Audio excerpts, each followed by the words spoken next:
In 1967, the sculptor Richard Serra, fascinated by the process of making art, wrote down a list of verbs. To roll, to crease, to fold, to store, to bend, to shorten, to twist, to dapple. Then he enacted those verbs, making work that related to them. To fire, to flood, to smear, to rotate, to swirl, to support. In many ways, that's what he's been doing ever since. To tear, to chip, to split, to cut, to swerve, to drop, to remove, to simplify, to differ. These days, at nearly 70 years old, Richard Serra is recognized as one of the world's greatest living artists. Of tension, of gravity, of entropy, of nature, of grouping, of layering. This is the story of how a boy from a blue-collar background has taken sculpture off its pedestal and in doing so created some of the most controversial and admired art of our times. Of mapping, of location, of context, of time, of carbonization, to continue, fuck off.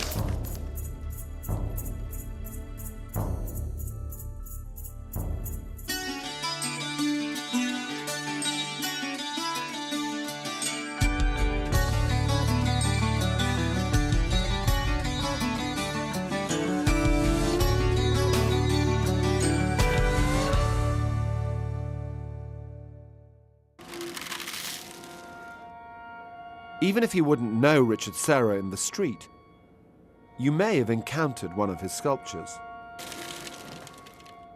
In Paris, London, Bilbao's Guggenheim Museum, across Germany, and around the USA. His work spans 4 decades. It changes with the years. But he's best known for monumental works like this, in tons of steel.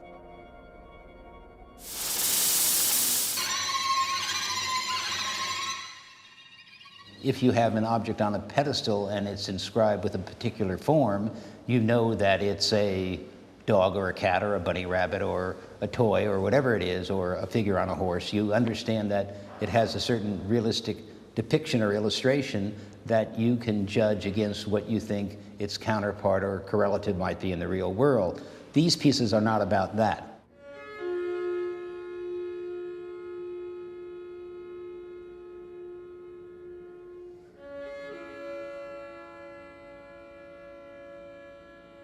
So what do you expect people to come away with?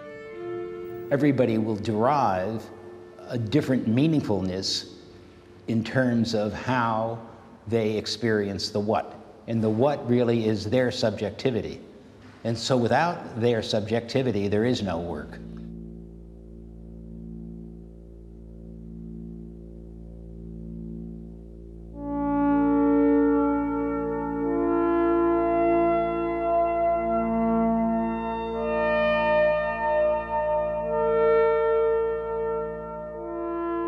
I'm interested in the evolution of sculpture and its possibility within context, but you know, that's really particular to people who are willing to give it the time of day.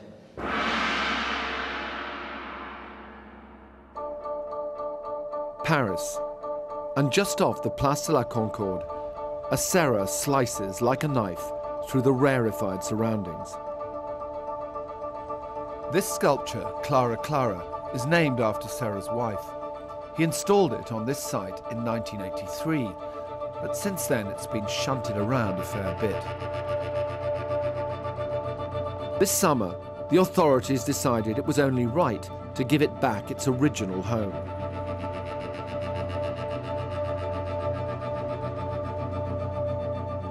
Clara Clara's stony companions have seen it all and look on impassive. But the local joggers have incorporated this piece into their workout route, and they're a good deal more enthused. I feel this was built for me. That's why I like it so much. You know, when I get in, then it kind of channels your energy, and as you get out of it, it gives you this boost. You know, you can like feel it physically. It actually you know, pumps up your energy. And that's why I just come down here right now. I went through it first this time and then the other way around, and it does the same thing all over. It's amazing. I really like it. You would never want to use the yardstick of anybody else's art to measure the qualities of Richard's. He is one of the giants, someone who has taken the language of modern art and given it new meaning, new definition, and found a consistent way to challenge our notions about what a work of art can be and how it can be experienced. I think he's changed the nature of what our understanding of sculpture is by moving away from the object to thinking about ways of occupying space in time. What Richard did was to recognize that sculpture can also be the void. It can be the space between other spaces. He's probably, you know, the most important artist working today in any medium, in my opinion.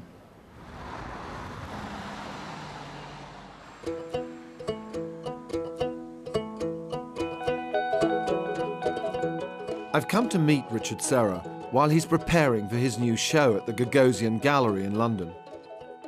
He's still finishing the installation of sculpture, but he's made for these spaces. And one in particular, entombed in a white-walled chamber, is strangely compelling.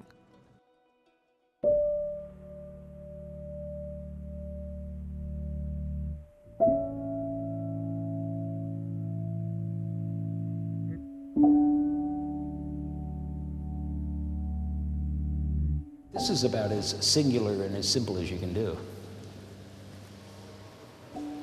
What made you make this? This room. I wanted to divide and declare this room as something as simple as possible. And I thought, why build a construction in here, or why make a space in here when I can do it just simply with one element?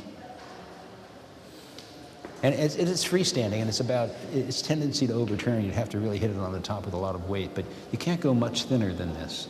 No, I was thinking this is about, what, 10-inch in width or That's something? 10 inch, yeah. At first I thought if I could get it 10 or under, I'd be happy. And they came in, they said, you could do it at 10, we don't want you doing it at 9, so fine.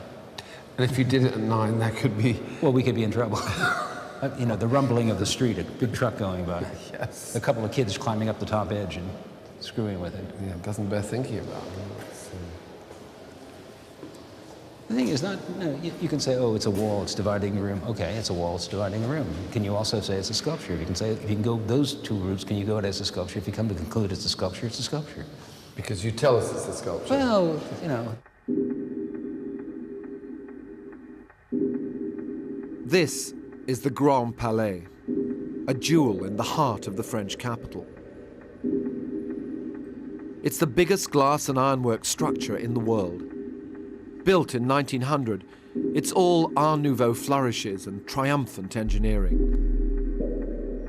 For just 6 weeks this summer, this breathtaking old building was home to a breathtaking new sculpture. Richard Serra's Promenade.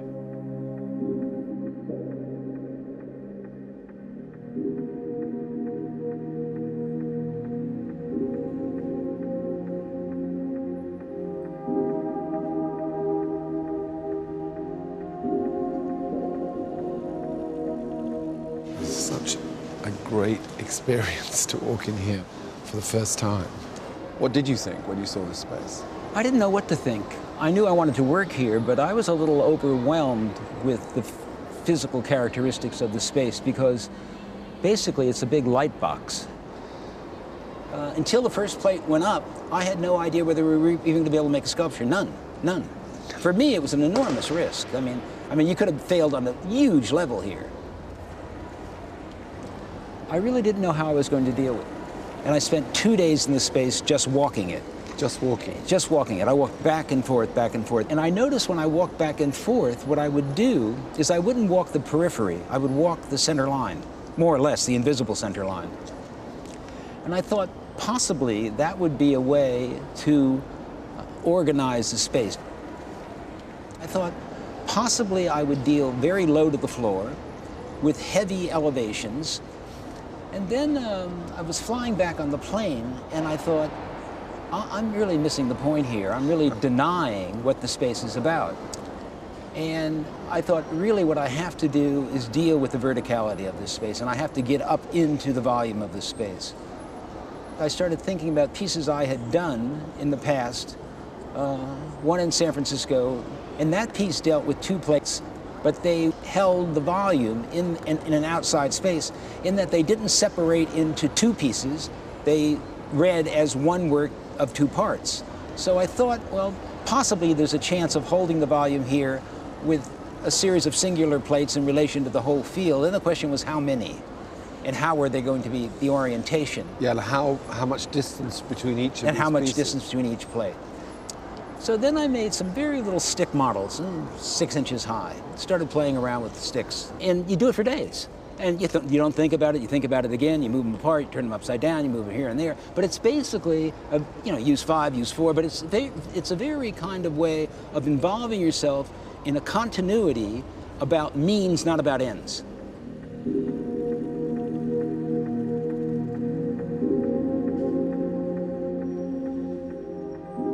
Sarah's playtime resulted in 5 plates of steel, 17 meters high, 4 meters wide, placed 100 feet apart.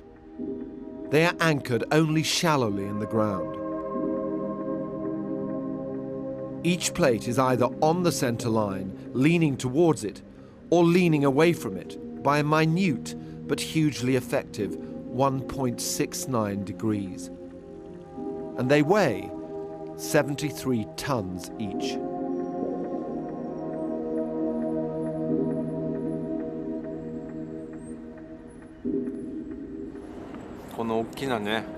There are 5 slabs in an immense space, and they have a power that's similar to that of the temples in Kyoto. I'm from Kyoto, and when you visit a temple there, you don't focus on the details. Here, the existence of 5 slabs in space is so powerful, it's enlightening. I feel like I'm very little like an insect, an animal, very small. Myself, walking around this place, I don't feel small. I don't think it's pretentious of me. I feel equal, neither very small nor very big. I don't feel very well here. When I'm near this big structure. What hits me is the relationship between the individuals who are tiny and the height of the plaques. It's a constantly changing game that Sarah has created. It's difficult to speak about art in English.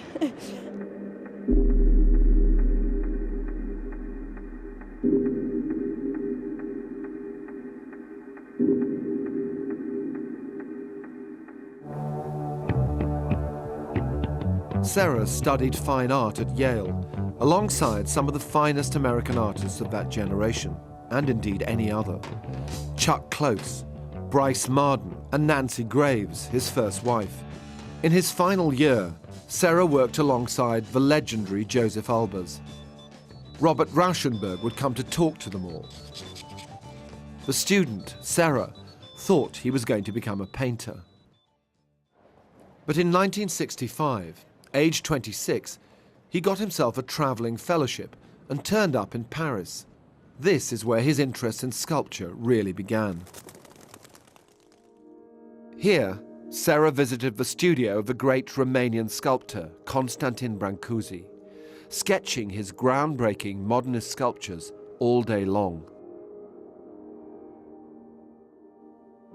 It was also in this city that Sarah made a friend for life. These days, he's an internationally renowned composer. Then, he was another struggling American student called Philip Glass. My impression was he was a young man who was dedicated to the idea of making art his life. He thought about that all the time. He worked at it all the time. And I suppose I was similar. In the evenings, Serra and Glass would hang out here at La Coupole, the famous bistro that was the haunt of many a great 20th century artist, including the sculptor Alberto Giacometti, who'd appear for dinner covered in plaster. For Serra, he was an inspirational sight. Giacometti would come in at 1 in the morning or 12:30 with plaster stuck in his hair. And he epitomized the working artist in the studio. We always were hoping that Giacometti would come and sit down. I was hoping that Beckett would come and sit down. And sometimes it even happened. It could happen. To see Giacometti come out of the studio every night, directly, having just left his daily activity, was empowering as making drawings from Brancusi. And I think those two people triggered in me an aspiration to deal with matter in the way I hadn't dealt with it before. After Paris, Serra moved to Florence. And on a trip to Spain, he laid eyes on this, Las Meninas by Velázquez, the work that really turned Richard Serra from a painter into a sculptor. If you look at Las Meninas, what Las Meninas in one way is a painting with a physical space punched into it, a space that you can enter into. But in another way, you have the Infanta and the royal family there looking out at you, and then you have Velázquez looking at you. So if you stand in a particular space and you're eyeball to eyeball with Velázquez looking at you, you're implicated in the space of the painting. You enter into the actual space of the projection of the painting. I didn't see how I was going to be able to do that. I didn't have that facility that Velázquez had, nor did I have that concept. And I thought there was a subject-object shift, where the viewer became part of the implication of being in that space. And at that minute, when I got back to Florence, I thought, that's it. I threw away all my brushes, dumped all the paintings in the Arno, and thought, I'm starting over. Velázquez made Serra part of the subject of Las Meninas. Serra, in turn, has made us part of his sculptures. We move amongst them, and for the duration of our stay, we help to create them, for the artist and for ourselves.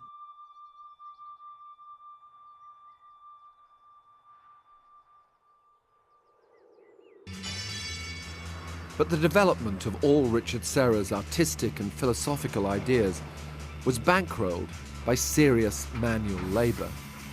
He worked in a steel mill to help pay for his education. You could say that working in these places was the making of him. But he didn't go on to use steel in his sculpture for many years. I didn't want to use steel because I thought steel was basically a very conventional material that had been used by Gonzalez, Picasso, David Smith, Calder.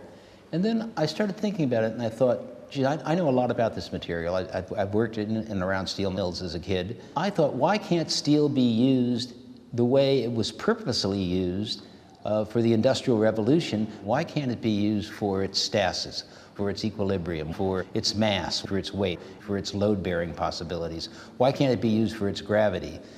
So I took that notion of steel and decided that I would employ it in that way.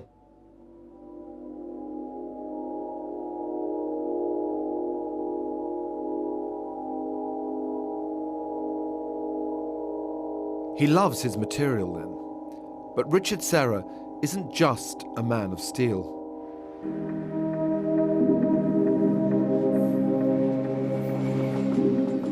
In the small Austrian city of Bregenz, a light-filled glass box contains the Kunsthaus, a gallery of international repute. Inside, Richard Serra and his team are installing some very big, very black works of art. The material of choice here is paint stick, a wax-like crayon that Serra melts down to form large pigment blocks. He uses them to make works that may not look like drawings to you or I, but Serra is adamant that is exactly what they are. I think any figure ground representation on paper is drawing. It's not on canvas. They read as forms, dense forms built up on paper. And I think that in the convention of drawing, that's what you would have to say they are. They're not paintings. They're not paintings on paper. They're drawings on paper. You see, I think drawing is an activity. And what you have to do in order to make the activity real and intense and viable for yourself is you have to invent different ways of drawing. Richard Serra never actually touched these crusty black surfaces. Instead, he poured molten paint stick onto a piece of wood, placed a mosquito screen on top of it, and placed a piece of paper on top of that. Then he ran a tool over the back of the paper and pulled it off.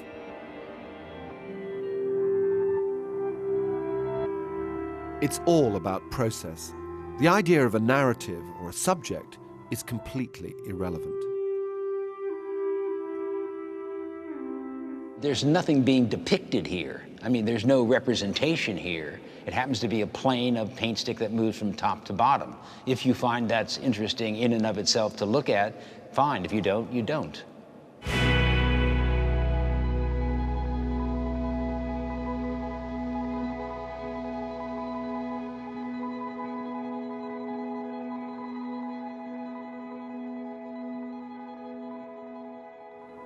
I started to draw when I was 4.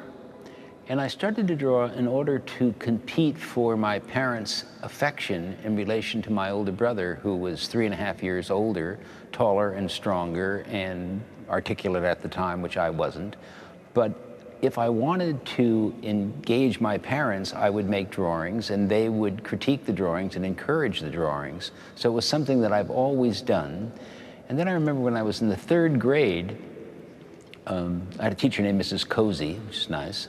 Z-O-Z-Y, and she took all of my drawings and she put them up around the top of the room, encircled the room with the drawings, and she invited my mother to come to school. And she told my mother that I had a particular propensity to draw and that she should encourage that and support it, and she should start taking me to museums because it was something that really needed to be enforced. And my mother took it very, very seriously and decided at that point, whenever she would introduce me as Richard, her son, the artist. So in some sense, it was predestined.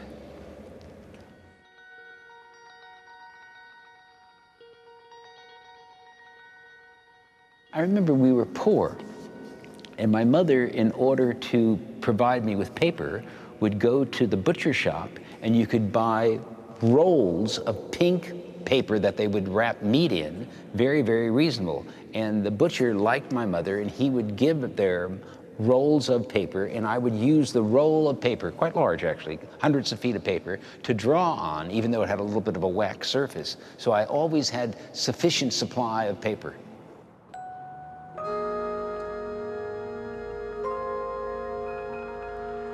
Serra grew up in San Francisco in the 1940s.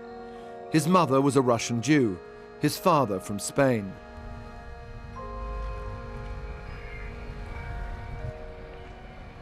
His father worked in the city's shipyards. They're not what they used to be, of course. But take a look around, even now, and you can get more than a glimpse of the days gone by.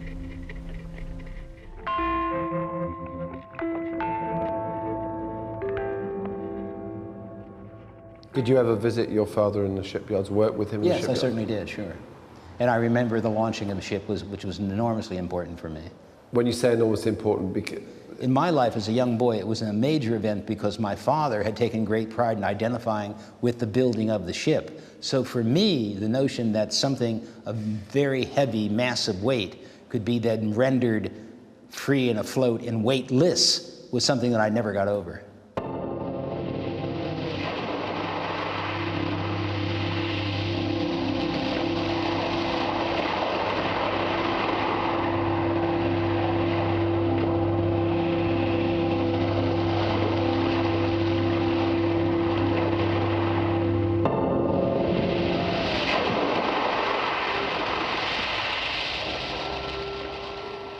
Your father worked in a shipyard. Also, your mother was Jewish at a particular time in history, which it's difficult for a child growing up. Oh, I can tell you how difficult. I lived in an area of about 20 square miles that was nothing but sand dunes. Once they started building the roads and they started putting in the buildings, I remember some workers asking me, you know, who are you and where are you from? And my mother said to me at that time, don't tell those people you're Jewish, because you don't understand, even though the war is winding down, people like us are being fried in Germany. So basically, I was raised in the kind of deceit about who I was, where my parents came from. But I don't think that was unusual for people of my generation. And it probably wasn't until I went to Yale in New York, where there's a large population of Jewish people, where I felt that to be Jewish amongst Jewish people, or to be Jewish amongst anybody, was particularly okay.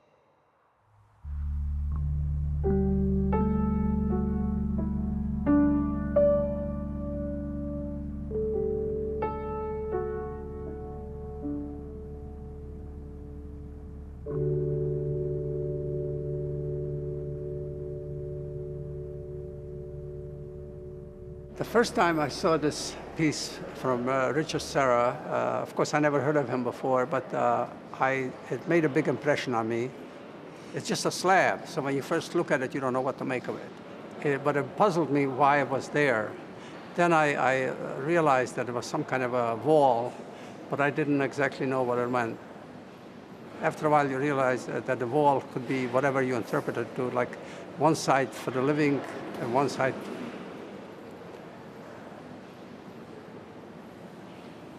that went to their deaths. So consequently, the wall has a strong image.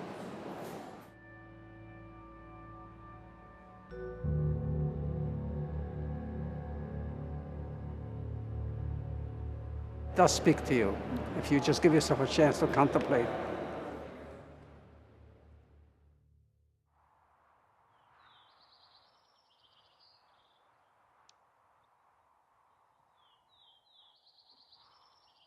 Contemplate Serra's works in landscape, and you find yourself encouraged to walk, explore, and reflect on your surroundings.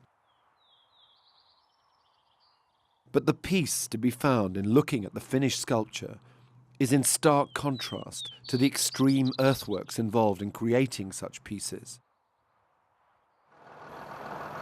In the depths of Provence at the height of summer, Richard Serra is getting to work.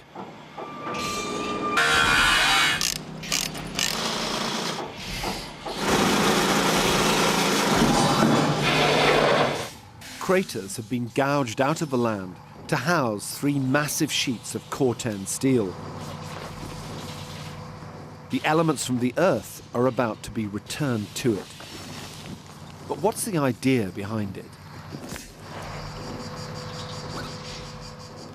I think if people move through this landscape and they walk this landscape and they walk the hill, it'll give them a way of seeing into the landscape in a way that they haven't seen before, because there's no reason for them to look into the landscape.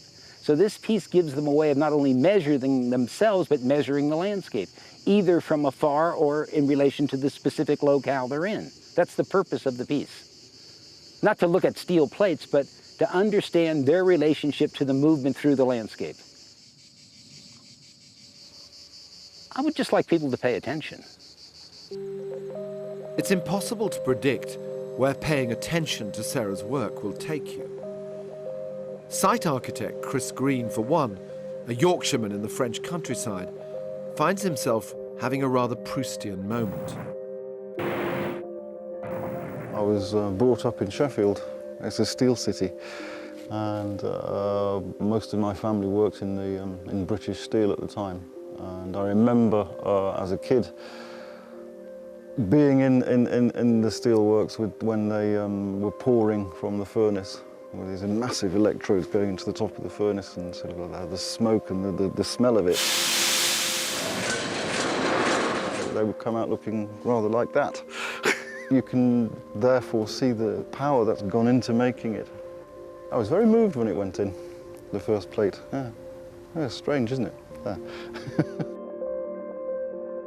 As the installation winds down, Serra too is reflecting on times past. It all starts with a sketch of our director, Zoe. How do you spell Zoe? Z-O-E. Z-O-E. O-E? Really?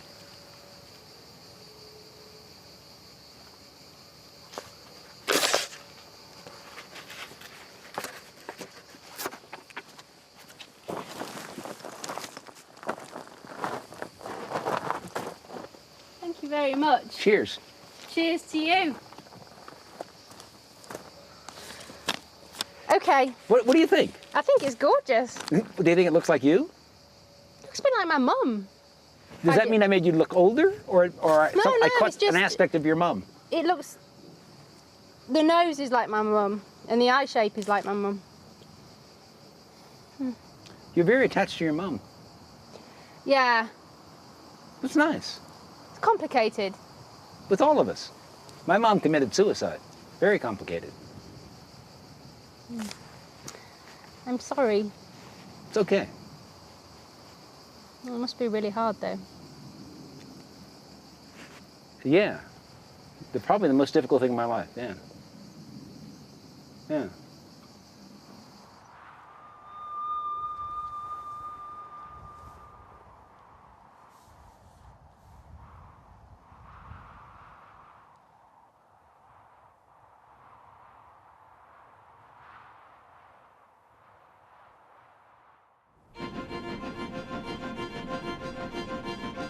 In 1967, after 2 years in Europe, Richard Serra returned to the USA. Driving over the George Washington Bridge, he thought, this is going to be home for a while. And with that, he hit Manhattan and dived straight into a major art moment.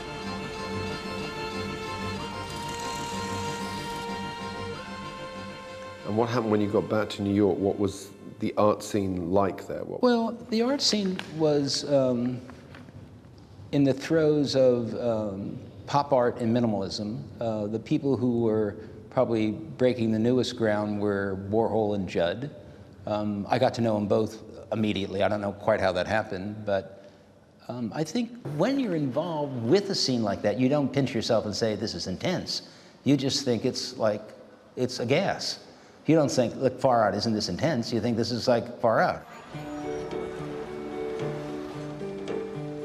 To make ends meet, Serra founded what must be the world's most avant-garde removals company, Low Rate Movers, with his mates, the musicians Steve Reich and Philip Glass. Now, what was that like? But terrible things did happen, because we were movers. That's what happened. I'd be driving the truck one day with Steve Reich and another day with a filmmaker named Michael Snow, and the next. So it was a way for us to communicate with each other in relation to what we were up to. And it didn't matter if you were a painter, a sculptor, a performer, a dancer, or whatever. There was a shared language that was going on at the time that was a kind of collective. But this gang spent every spare moment working on their art. In 1969, Chuck Close painted this now famous portrait of Richard Serra. He wanted to look thuggish, there's no question about it. I think at that time he sort of was a sort of cultural thug, you know, in a sense. If you think about somebody going to like beat you over the head to get you to agree with him, he would fight to the death for a principle, for an idea, or an attitude, or a belief. He was playing marbles for keeps. This was life or death for him. He really cared. This passionate cultural thug wanted to ditch preconceptions and experiment with new ideas and unexpected materials.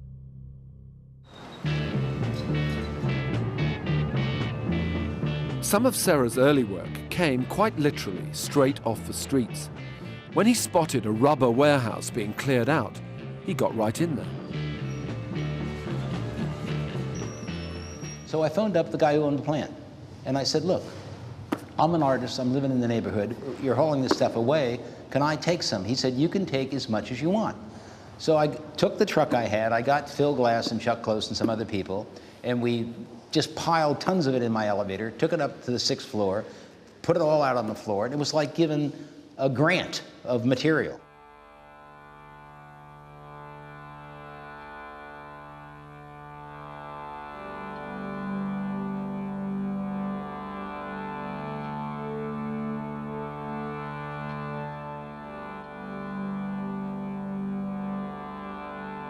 It was around this time that Serra compiled his verb list, the list of verbs that catalyzed the making of many of his early pieces, one in particular involving a large single sheet of rubber.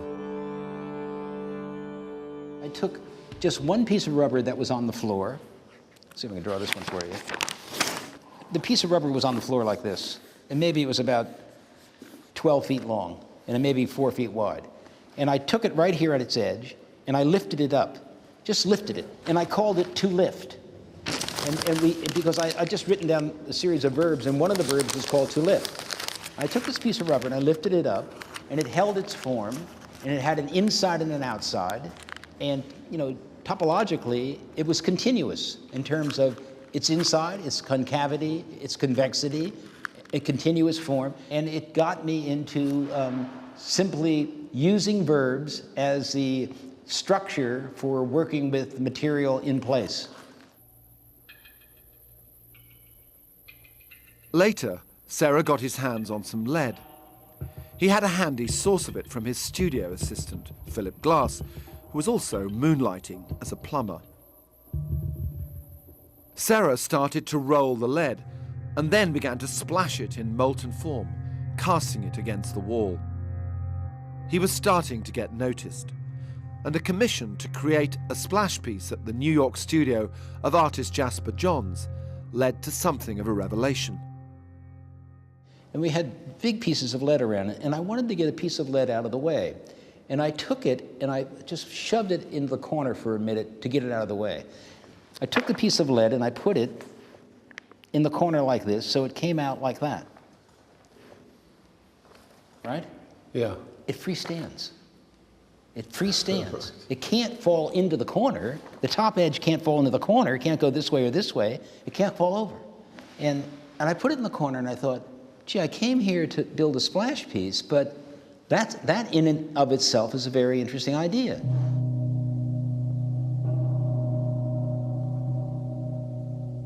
So interesting, in fact, that Serra was inspired to start working on a much bigger scale, with teams of riggers and sheets of steel.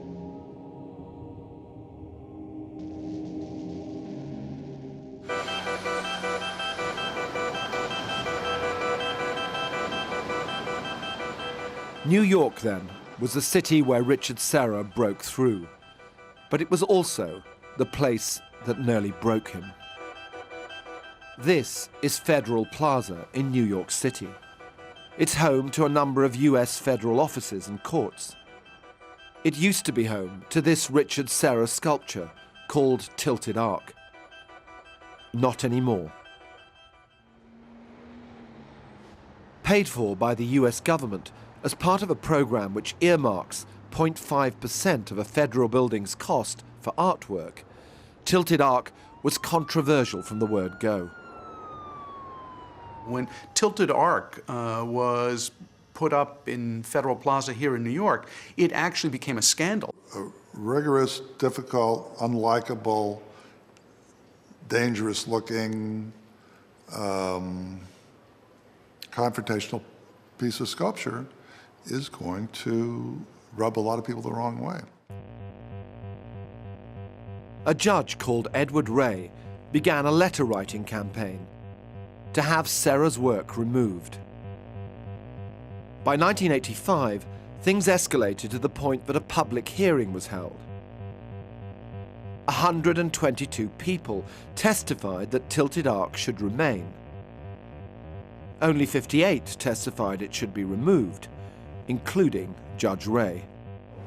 The Tilted Arc totally obstructs the architectural beauty of the court, the Jacob K. Javits Federal Office Building, and detracts in the view of so many. A site-specific sculpture is one which is conceived and created in relation to the particular conditions of a specific site and only to those conditions. To remove Tilted Arc, therefore, is to destroy it.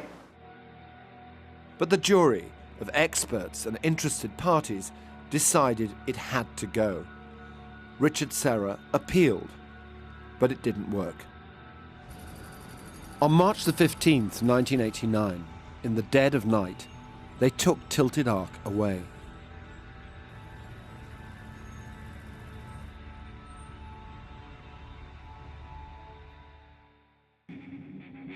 But it left a lasting impression.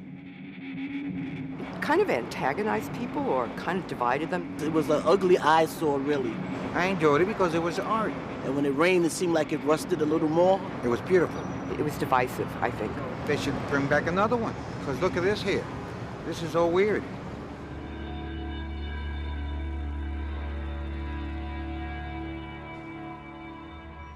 Did it in any way distract you from where you were going, from your journey? I think things like that evolve so much of your time and energy, even if you understand that what you're up to in terms of the principle of the aesthetics is correct, that there's such a drain on what the potential in taking your head away from what you want to do, that after a while you say, you know, take it. But I had no chance of prevailing anyway. After a while, the government just decided to rip the piece down and destroy it. What impact did that have on you? And did it have an impact on your art?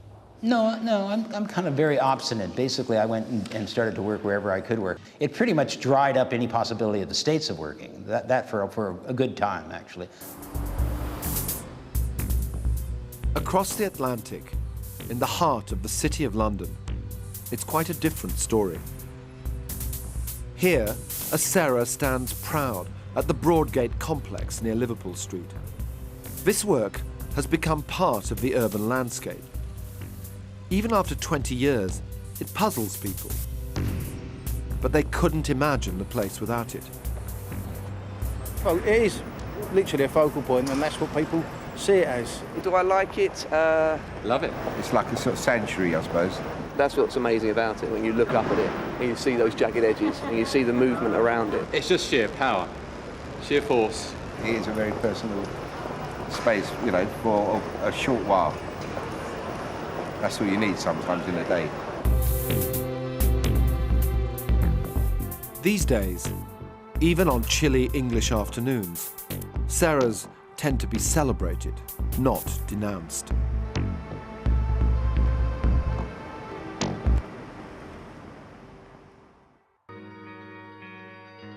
Ask Richard Serra when America started to celebrate him once more, and he doesn't hesitate.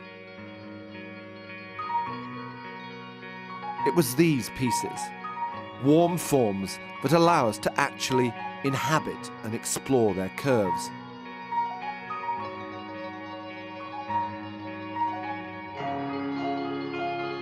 What's happening over your head here is completely different to what's happening around your feet.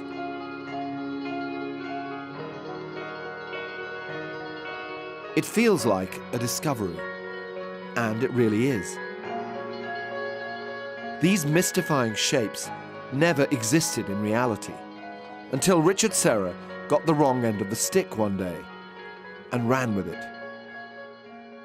I was in Rome, and I went to see a church called Quattro Fontane by Borromini.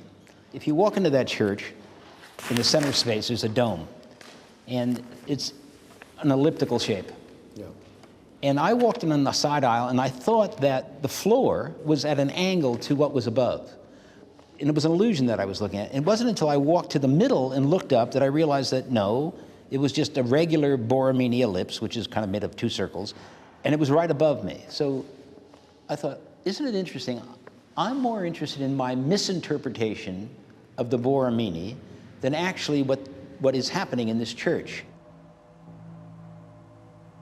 Serra was determined to recreate this misinterpretation for real.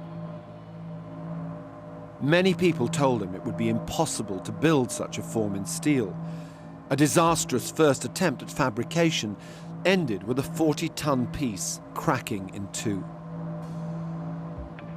But he persevered, and the torqued ellipses were born. And you'd created a sort of a new form, really, one way or Yeah, it's a new form, absolutely a new form. You call it kind of a prime object. It's not that it's going to change the world, but obviously people who saw it and people who entered into it recognized it as a new form.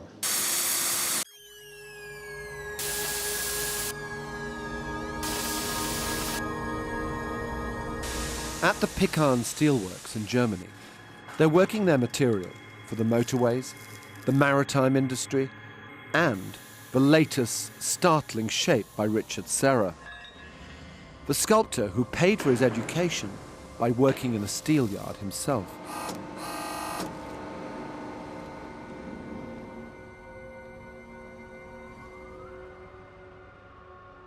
The artist is here to inspect his brand new labyrinthine work. It's freestanding thanks to a combination of minutely calculated leans and bends, and the absolute power of its own weight, all 216 metric tons of it. It's testament to the mind-bending qualities of this piece, but even the Doctor of Engineering who runs this steelworks and knows this sculpture inside out just can't relax around it. To be an engineer, to follow the whole process, inclusive the structural engineering and so, it's one thing. But then to be inside the sculpture as a human being, you can't avoid the feelings. You feel trapped. You walk a path which is maybe 80 or 100 meters in length, and in the middle of the sculpture, you know you're between massive steel plates, 3 on the one side and 3 on the other side, around 30 tons per plate. And if something happens, you're lost inside, you're trapped. You cannot go out.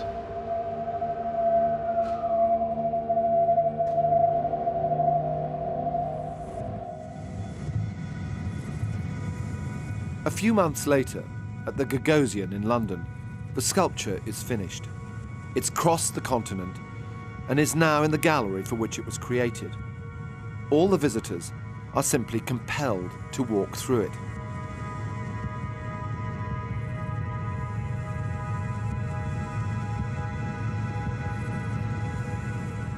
Also here are 2 new torqued works in oxidized steel, each an inversion of the other. The show is proving extremely popular. It's Serra's first in London for 15 years.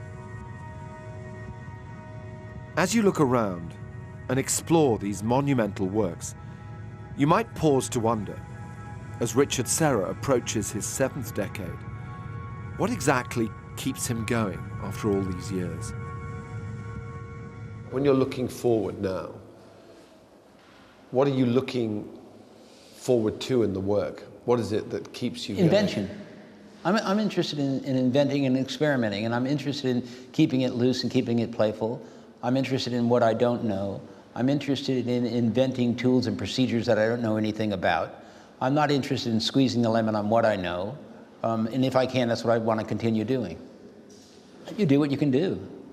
You do what's open to you to do. I mean, you know, you step through the door that you open, not the one that's open to you.